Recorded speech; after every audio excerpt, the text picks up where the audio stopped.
My name is Rachel Carter. I was 28 years old the day my mother chose a backyard barbecue over my doctorate graduation. I remember standing in a cramped bathroom stall at Johns Hopkins, wedging my phone between my shoulder and cheek, so the tears sliding down my face would not ruin the makeup I had carefully done myself. Beyond the stall door, I could hear the distant roar of the crowd, the echo of names being called and microphones crackling with feedback.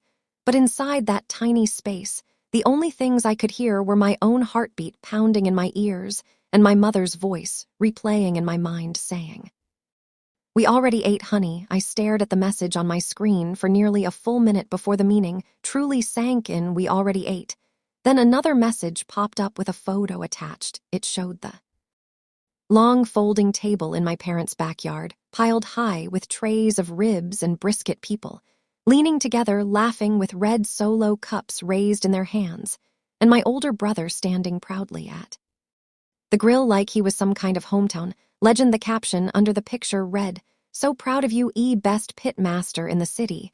There was no good luck, Rachel. No, we are on our way, just smoke meat." And a celebration I clearly was not part of. My hands trembled as I pressed the call button. "Mom," I said, trying hard to keep my voice from shaking, "you do know my ceremony starts in 10 minutes, right?" Through the phone, I could hear music playing, voices chatting, the loud hiss of meat hitting the grill, and someone calling my brother's name like he was the star of the show. "Oh, honey, do not be so sensitive," she replied in that casual tone people use when they think you are overreacting to something small. "We are doing something special for your brother today. He managed to get a city food critic to come by. We can just watch your ceremony on the live stream later." I forced myself to swallow the lump in my throat. "It is my doctorate, Mom. 8 years of work. You promised you would be there." There was a brief pause before my father's voice cut in from somewhere behind her, louder and sharper. "Rachel, do not start being dramatic. Your brother works hard, too. You know, we cannot be in two places at the same time." That was the exact moment something deep inside me finally broke. I lifted my eyes to the mirror in front of me, cap, gown, honor cords draped across my shoulders, a life I had built entirely on my own without their help. And suddenly, I understood that for 28 years, I had only ever been a background character in my own family's story. That phone call was the last one I ever made as Rachel Carter. Before I explain what happened next, and how one decision eventually turned my family's beloved barbecue empire into the center of a very public scandal, tell me something first. What time is it where you are right now? And what are you doing while you listen to this story? I am curious to see just how far this moment travels compared to the small backyard where my story almost stopped. If you have ever been the responsible one in a family that idolizes someone else, then you probably understand that the little wounds begin long before the big betrayal ever arrives. By the time I was standing in that bathroom stall, I had already lived 28 years as the Carter family's permanent second place. My parents built their entire identity around smoke and sauce. Carter's backyard barbecue was not simply a restaurant, it was practically a family religion. My brother could char an entire rack of ribs into charcoal, and my mother would still beam proudly and say, "Look at him, he is a natural." Meanwhile, I brought home science fair awards, full ride scholarships, and published research papers, and the most enthusiasm I ever received was a distracted "that is nice, honey, now do not forget to help your brother at the register tonight." While Ethan learned how to charm food bloggers and critics, I was learning how to map infection curves and draft grant proposals, while my parents bragged to anyone who would listen about Ethan's famous brisket. They could never remember the name of my dissertation advisor, so no, that phone call did not appear out of nowhere.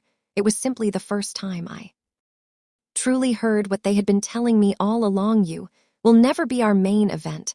I walked out of the bathroom before I could talk myself into apologizing like I always did. The event coordinator was already guiding graduates toward the long line curling behind the stage around me. Other students were surrounded by parents, siblings, and friends, straightening caps, adjusting collars, and snapping emotional selfies under the banners hanging from the ceiling. I walked alone, clutching my folder against my chest, as if it might drift away if I let go. One of my classmates glanced behind me, searching. The crowd then frowned slightly and asked, "Hey, is your family running late?" I gave the practice tight smile you develop when explaining your entire life feels too exhausting, and said, "They are watching." From home, she grimaced and replied, "That sucks. You are literally the smartest person in our cohort. They should be sitting front row." Her words hurt because they were so simple and honest. Have you ever had a stranger recognize your value in one sentence more clearly than your own family has in years? I took my seat, and the empty row of chairs behind me felt louder than the entire arena when the dean began announcing names. I listened to the thunder of applause echoing through the building and thought, maybe this is just how things will always be. I will keep doing the work, and they will keep grilling ribs. Then suddenly my name echoed through the speakers: Rachel Carter, Doctor of Public Health, Epidemiology, and Data Science. I walked across the stage to polite applause from professors and classmates and absolute silence from the people whose approval I had chased for as long as I could remember. As the dean handed me my diploma case, he leaned slightly closer for the photo and quietly said, "Congratulations, Doctor, your research is going to save a lot of lives." Something shifted inside me, then something larger than simple hurt feelings. If my work could help complete strangers, why was I still exhausting myself trying to earn recognition from people who could not even show up for me? After the ceremony ended, while other graduates disappeared into clusters of flowers, hugs, and family photos, I slipped into a quiet side hallway and pulled out my phone. The Carter family group chat was exploding with pictures from the barbecue. My brother posing beneath a huge banner reading, "Ethan Carter, King of Smoke." Relatives posting comments like, "So proud of our star and cannot wait to visit the restaurant soon." Not one single message about my degree. My thumb hovered over the keyboard for a moment, then slowly lowered. Instead, I opened a different tab, the one I had bookmarked months earlier, but never quite dared to use. It was a legal name change application. I stared at the blank spaces for a long time before slowly typing into the first field, new name, Naomi Lane.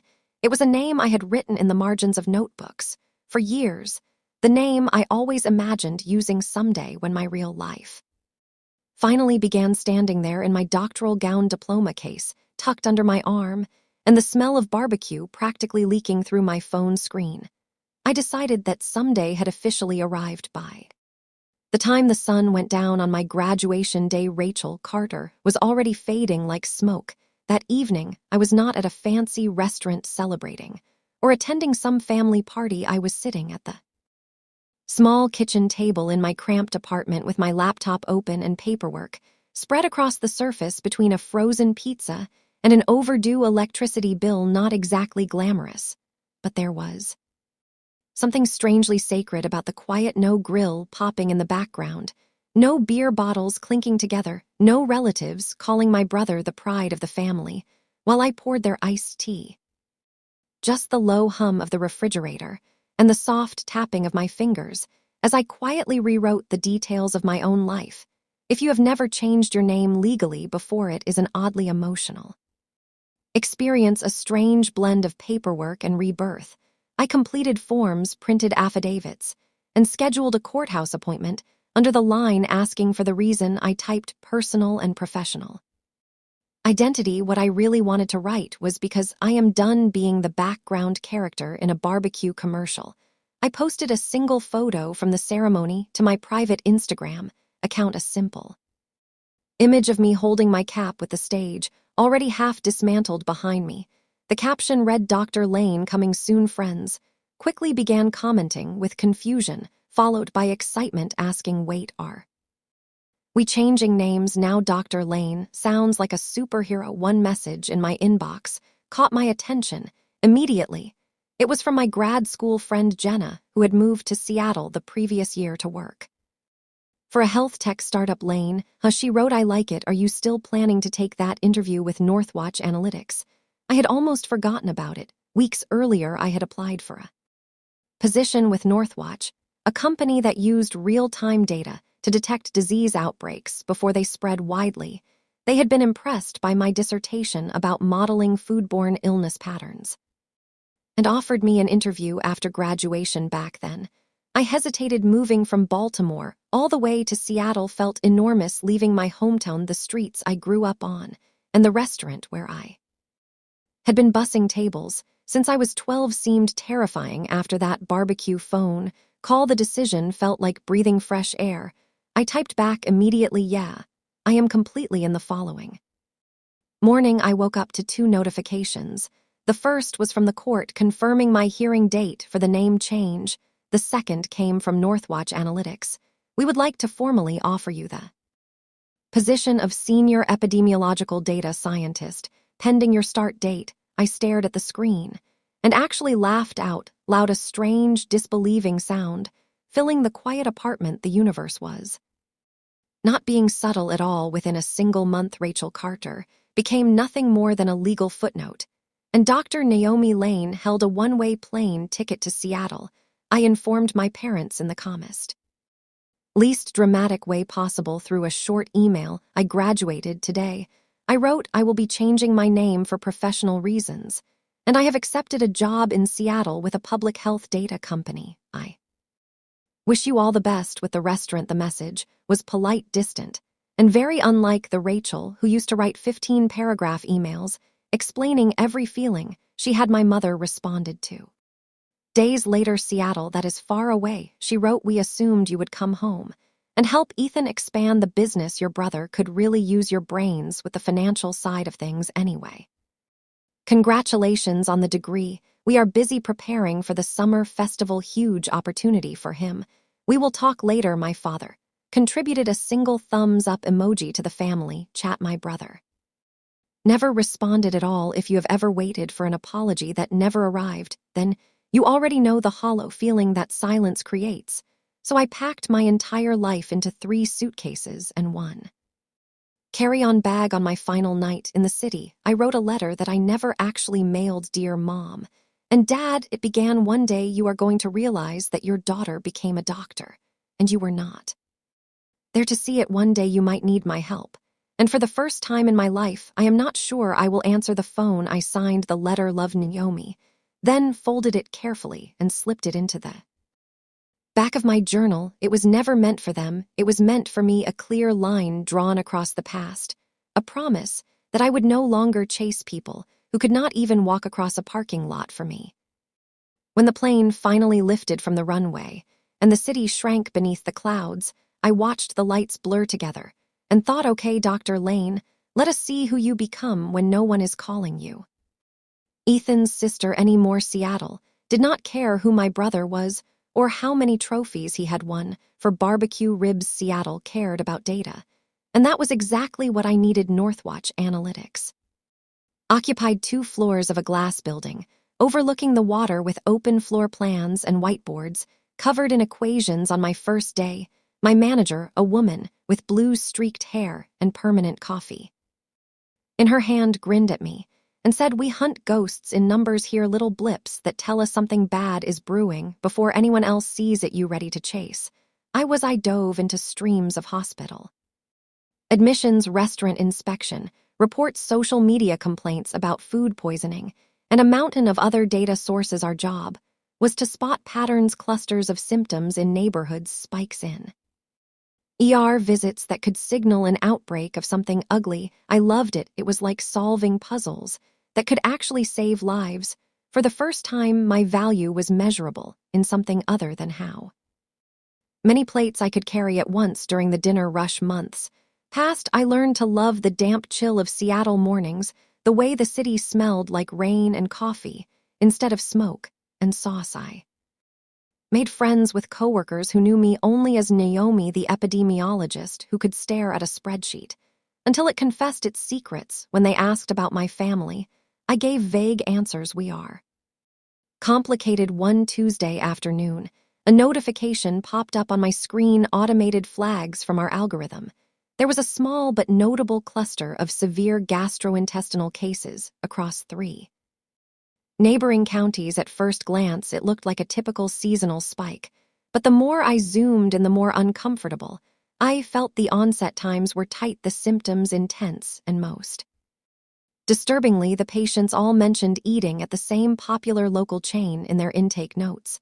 I pulled the restaurant name into a separate query and frowned Carter Smokehouse. I read aloud for a second. My brain refused to process the words. It felt like looking into a funhouse mirror, different region. Same script. Everything okay? Jenna wheeled her chair over. I tilted my screen so she could see the red dots on the map.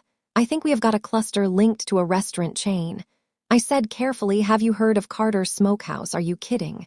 She snorted, they just opened a location here. People are obsessed, their brisket line wraps around the block. When I clicked through more records, heart pounding faster, with each one patients describing bloody, diarrhea, vomiting, high fevers, lab results trickling in with E. coli and salmonella hits. Because I said slowly, if this pattern holds, they might be the source of our outbreak. We followed protocol. I escalated to my manager, documented the evidence, and prepared a preliminary report to send to the state health department. It was routine, except nothing about it felt routine to me. When I went home that night, I could not stop thinking about my parents' kitchen. How many times had I watched my brother slap raw meat on the cutting board, wipe his hands on a towel, and then grab a handful of buns from an open bag? How many times had I pointed out the cross-contamination only to be told, this is how we have always done it? Rachel, stop overthinking everything. As the days passed, the dots on my screen multiplied. More hospitals, more patients, more mentions of Carter Smokehouse. The state health department reached out requesting deeper analysis, and all our supporting data. We were not talking about a few upset stomachs anymore. This was an outbreak. I woke up one night in a cold sweat, my phone screen glowing in the dark above my face. On impulse, I opened the Carter family group, checked the one I had not checked in months. The last photo was my brother standing in front of a banner, coming soon, Carter Smokehouse, West Coast. Toward the caption read, proud of our boy taking the Grand National. My mother had commented, nobody does barbecue like a Carter. Staring at that picture, I realized something that made my stomach churn more than any food poisoning ever could. If the chain had expanded this fast, the outbreak I was looking at might just be the beginning. There is a moment when you are sitting on a piece of information that can blow up your own family's life, where every version of yourself tries to speak at once. The good daughter says, call them, warn them, give them a chance to fix it quietly. The scientist says that is not how public health works. People are already sick, some of them are kids. The hurt child says they skipped your doctorate for a barbecue. Are you really about to risk your career to protect them? I wish I could tell you I chose the right voice immediately. I did not. I spent a week drowning in what ifs during the day. I refined our models, built cleaner visuals for the health department, and took calls with epidemiologists who used words like alarming and significant liability. At night, I stared at my ceiling and thought about how many birthday parties I had worked the grill instead of attending, just to help the family. The decision crystallized the day we got a call from a pediatric ICU physician. He wanted access to our data because he had 3 children in critical condition with the same strain of E. coli, and one thing in common, they had all eaten at Carter Smokehouse in the last week. I ended that call, walked straight to my manager's office, and shut the door. I need to make a disclosure, I said, hands clammy. I have a personal connection to the restaurant chain. Her eyebrows shot up. In what way? My parents own the original location. I said, my brother runs the company now. There it was out in the open like a raw nerve. She did not flinch. Okay, thank you for telling me. That means 2 things. 1, you are recused from any policy recommendations from this point forward, so there is no conflict of interest. 2, I am going to ask you a question as a human, not as your boss. Do they know what is happening? No, I admitted. We are not close. Do you want to tell them? I thought about the kids in that ICU, about my brother grinning in front of banners, crowing about being the king of smoke, about my parents bragging that nobody has ever gotten sick from our food. Whenever I tried to talk about safe temperatures, I want them to be held accountable, I said slowly. If I call, it will not be to protect them, it will be to give them a chance to do the right thing before the state forces them. She nodded. Then call, as a daughter, we will keep doing our jobs. That night, I dialed my parents' number for the first time in almost a year. My mother answered on the second ring, her voice warm and bright. Naomi, or are we supposed to still call you Rachel? Naomi is fine, I said tightly. I do not have a lot of time. I need to talk to you about the restaurant. If this is about you refusing to come home to help your father already said. It is not, I cut in. Have you had any reports of people getting seriously sick after eating there? She hesitated. Well, there were a couple of complaints online. Your brother says it is just haters trying to drag his rating down. Why? My heart clenched. Because I am working with a company that tracks disease outbreaks, and we have identified a cluster that points directly to Carter's Smokehouse. People are in the hospital. Mom, kids. There was a long silence, then a scoff. My father's voice appeared in the background. Is that Naomi? Put me on speaker. A click. Then his blunt tone filled my tiny Seattle kitchen. You are accusing your own family's business of poisoning people now, after everything we have done to build this from nothing. I am not accusing, I said carefully. I am telling you what the data says. You need to shut down, at least temporarily, and cooperate with the health inspectors. Clean everything. Retrain staff, check your suppliers. If you are proactive, you might avoid. We are not shutting down. He snapped. Do you have any idea what that would do to our reputation, to your brother's bookings? We have got a city festival coming up. He is the headliner. This is his moment there. It was again his moment, not the kids in the ICU, not the dozens of hospitalized customers. His moment. If you do not, I said quietly, the state will force you. They already have our reports. This is not just me calling as your daughter. It is a warning from someone who actually understands how bad this can get. My brother's voice crashed into the call, then loud and incredulous. Is this seriously about you being mad? We did not come to your little ceremony. You are going to sabotage my company over hurt feelings. It was a doctorate. I snapped, finally losing my calm.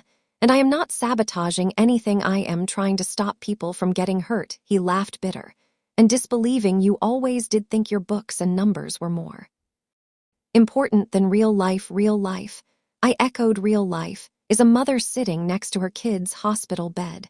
Because you did not want to check your meat thermometer enough, my father barked. We are not discussing this. You do whatever you have to do for your job, and we will do what we have to do for our business. But do not expect us to thank you if you help drag our name through the mud. The line went dead. I stood there, phone pressed to my ear, listening to nothing. Have you ever watched someone choose their ego over the easiest chance to fix everything? That was the night I stopped hoping my family would ever be the people I needed. The next morning, I contacted a public interest law firm that specialized in whistleblower cases. If the Carters wanted a war between data and denial, they were about to learn what happens when you underestimate the quiet kid who used to refill the sauce bottles. While you took all the credit, the state moved faster than my parents ever believed they would. Within 2 weeks, inspectors had quietly visited multiple Carter Smokehouse locations, taken samples, interviewed staff, and connected more lab results. The outbreak, once a cluster of red dots on my screen, was officially declared. Local news stations ran segments warning people who had eaten at Carter Smokehouse to monitor for symptoms. My brother responded the way he always did, with swagger. He posted a video standing in front of the flagship restaurant, apron on grill flaming behind him, saying, "We take food safety extremely seriously at Carter Smokehouse. We feed our own family here. Do not believe everything you see on the news. Haters are going to hate, but we are not going anywhere." Thousands of likes, heart emojis. Tell them chef comments. I watched the clip from my office in Seattle, a bitter taste in my mouth. My manager paused by my desk. The health department wants us to keep monitoring social chatter. She said there is talk the company is trying to spin this as a smear campaign. Of course they are. I muttered. The timing of the next event felt like a sick joke. A week after that video, my mother sent a message to my personal email with the subject line, "Thanksgiving." Inside she wrote, "We know things have been tense, but family is family. Why do not you come home for Thanksgiving? It would be good PR to show everyone we are united. Ethan is hosting a huge community cookout that day instead of a Traditional dinner city officials will be there. Reporters, bloggers, big opportunity. Come support your brother maybe. We can talk. I must have read that email 20 times. Good PR, not we miss you, not were. Scared about this outbreak, and we're sorry we did not listen. They wanted to use my presence, my doctorate, my shiny new life, as a prop in their redemption. Tour part of me wanted to hit delete and never. Look back. Another part, the part that had changed her name and moved across the country, recognized an opening. If you want people who built their empire on public image to finally face the truth, what better place than a stage they created for themselves? I wrote back, I will be there Thanksgiving Day. The sky over my hometown was a flat, cold gray, the kind that made smoke hang low over the streets. I had not been back since the graduation fiasco. Walking up to Carter's Smokehouse felt like stepping into a time capsule. Same red-checked tablecloths, same neon pig sign, same smell of hickory and spice. But there were new things. 2 banners about commitment to safety, hand sanitizer stations, staff wearing branded gloves, all theater, with no mention of the hospitalizations that had forced these changes. My brother spotted me from the makeshift stage, set up in the parking lot. He wore a custom chef's coat with his name stitched in cursive. Naomi, you made it, he boomed into the mic, pulling me into a side hug. Everyone, this is my sister, the doctor. She is here to show that real science is on our side. The crowd clapped politely.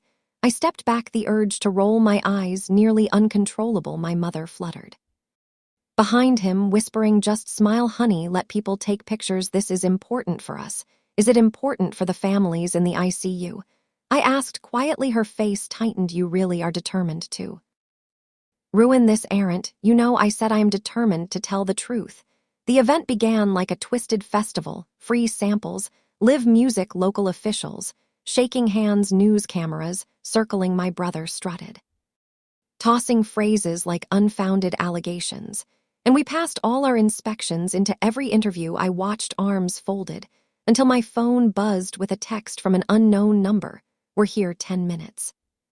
It was from the state health investigator I'd been coordinating with through the law firm WED, provided data, timelines, and internal documentation, showing that Carter's Smokehouse had been warned and chose to keep operating at full capacity anyway. When the health department decided to serve official shutdown orders, they asked, do you want to be present? I said yes, not for revenge, not for drama, but because I needed my family to see my face when the consequences of their choices finally caught up. 10 minutes later, the music cut out mid-song. A small cluster of officials in suits and state-branded jackets walked toward the stage, flanked by cameras. The crowd murmured, confused. My brother's smile flickered. Looks like we've got some special guests. He joked weakly. The lead investigator stepped up to the mic, holding a folder thick with papers. Good afternoon. She said, I am here on behalf of the state health department after a comprehensive investigation into the recent multi-jurisdictional outbreak of E. coli and salmonella. We have determined that Carter's Smokehouse is a primary source. Effective immediately, all Carter Smokehouse locations are ordered to cease operations pending further notice. Failure to comply will result in additional fines and potential criminal charges. You could feel the air get sucked out of the parking lot. People gasped. Someone shouted, my kid got sick here. Another voice yelled. I knew it. My mother went pale. There must be some mistake, she stammered, pushing toward the investigator. We're a family business. We would never. The woman's expression didn't soften. Mom, we have lab results, employee testimony, and documented warnings that went unheeded. She glanced past my mother directly at me. We also have independent analytic reports that helped us track this quickly. Thanks to those, we may have prevented additional hospitalizations. My brother turned on me like a storm. You did this, he hissed. No microphone, now just raw fury. You brought them here. No, I said calmly, my voice steady in a way it had never been at family dinners. Your food safety practices brought them here. I just refused to look away. We're your family. My mother cried. How could you side with strangers over us? I looked at the crowd, the parents holding kids, close, the reporters scribbling, the staff whispering among themselves. Those strangers trusted you not to poison them. I said you treated that trust like it was disposable. You skipped my doctorate for a barbecue.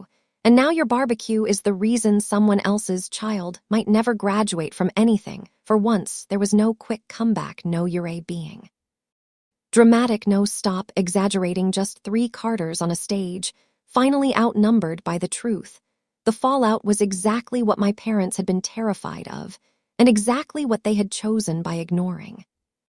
Every warning within weeks Carter Smokehouse was all over the news, and not for my brother's famous brisket headlines, screamed about beloved local chain, linked to outbreak families demanding justice, and years of ignored safety complaints. As more employees came forward, stories ripped through the illusion of family values, managers ordered to serve meat that hadn't reached safe temperatures, pressure to keep the line moving even when staff noticed spoiled product, corners cut on cleaning to save money, civil suits piled up, the health department levied fines so steep they might as well have been demolition charges. My brother lost his sponsorship deals, his TV cooking segment, his food festival bookings, awards that had once been displayed inside glass cases on the restaurant wall were quietly packed away when organizers revoked them under ethical review. My parents had to sell 2 of the 3 houses they'd bought during the boom years just to cover legal fees, if you're waiting for me to say. I felt satisfied watching all that. Here's the complicated truth. I didn't feel the simple gloating revenge high you get in movies. What I felt was something deeper and heavier, a grim relief that the universe was finally operating on a logic I understood. Actions had consequences, ignored warnings had costs. My data had never just been numbers on a screen, they were people's lives. And now everyone could see that the whistleblower case went through quietly behind the scenes because I had documented everything properly and disclosed my conflict of interest early. I wasn't just protected, I was eligible for a portion of the penalties collected from the company. As a result of our early detection, one day, an email arrived from the law firm with a number so large I blinked 3 times before accepting it was real. It was more money than I had ever imagined having in my own name, not my brother's, not my parents' mine. I thought about buying a fancy car or some dramatic symbol of success. Instead, I did something that would have made teenage Rachel cry from disbelief. I started a nonprofit, the Line Cook Project, a foundation offering free food safety, training, legal resources, and whistleblower support for low-wage restaurant workers who noticed dangerous practices but were terrified to speak up. We partnered with Northwatch to make our educational material data-driven and accessible. We ran workshops in multiple states. We helped workers file anonymous complaints when their managers told them to serve pink chicken or skip sanitizer refills. We made noise where silence had once kept people sick. The irony wasn't lost on me. The same empire that had treated me like unpaid labor was now funding a movement to protect other workers from bosses like my family. My parents tried to call a few times. At first, I let the calls go to voicemail. My mother's messages swung between anger and begging. How could you do this to us? Became, we're still your parents. Became, we just want to talk. My father left one message that chilled me. You destroyed your brother. Are you happy now, doctor? You always were too big for this family. I didn't call back. What could I possibly say that reality hadn't already shown? Then months later, I received a letter in the mail, actual paper, with my name written in my mother's looping handwriting, Dr. Naomi Lane. Inside, she wrote that they were closing the original Carter Smokehouse indefinitely, that they'd lost almost everything, that my brother wasn't speaking to anyone, was drinking too much, was saying the world had turned on him finally. In one line, scrolled near the bottom, she admitted, maybe we should have listened to you earlier. Maybe we should have gone to your graduation. I sat with that letter for a long time, not because it healed anything it didn't. There was no real apology, no understanding of the years they'd spent treating me like a backup singer in the Ethan Carter show, but because it confirmed what I had needed to know since I stepped into that bathroom stall in my doctoral gown. I had been right to choose myself eventually. I wrote back a short note. I am sorry for the pain everyone is going through. I never wanted people to get hurt, but they were already being hurt. I chose to stand with them. Instead of protecting a lie, I hope one day you understand that I am open to conversations that are honest and take responsibility. I am not open to pretending none of this happened, Naomi. I didn't hear back, and for the first time in my life, the silence didn't feel like punishment, it felt like peace. Here's the lesson I wish someone had told me when I was 18, scrubbing sauce off restaurant tables and dreaming of something bigger. Blood is not a free pass to hurt you without consequence. Family is not a magic word that erases harm. Love that demands you stay small is not love, it's control. Your worth is not measured by how loudly your parents cheer at your milestones, or whether your siblings' achievements are louder than yours. Your worth is in the quiet persistence of your effort, the integrity of your choices, and the courage it takes to walk away when staying means betraying yourself or others. I didn't burn my family's empire down out of spite. I turned on the lights in a kitchen they insisted was spotless, even as people got sick at their tables. In doing so, I finally stepped out of the smoke and into my own life. So if you're listening to this and thinking about all the ways you've been made to feel invisible at dinners where your plate is empty, while everyone praises somebody else at graduations, where no one shows up for you at jobs, where your ideas are used, but your name is left off the credits here, you are allowed to stop chasing people who refuse to see you. You are allowed to choose your own last name, your own city, your own mission. You are allowed to say, I want keep quiet just because we share DNA. And if anyone ever tells you you're being dramatic for demanding basic respect, remember this: the people who benefit from your silence will always call your truth an overreaction. Speak it. Anyway, someone's life might depend on it, especially your own. Thank you for listening. Be honest, I really respect Naomi. She didn't just sit in her pain and stay the forgotten daughter. Forever, she used her education, her skills, and her backbone to protect innocent people, even when it meant standing against her own family. That's not cruelty, that's courage. She didn't ruin their lives for fun. She simply refused to stay silent while others were getting hurt. Now, I want to hear from you. If you were in Naomi's place, would you have exposed the restaurant or stayed quiet for family loyalty? And have you ever had to choose between doing the right thing and keeping the peace with someone you love? Tell me your story in the comments.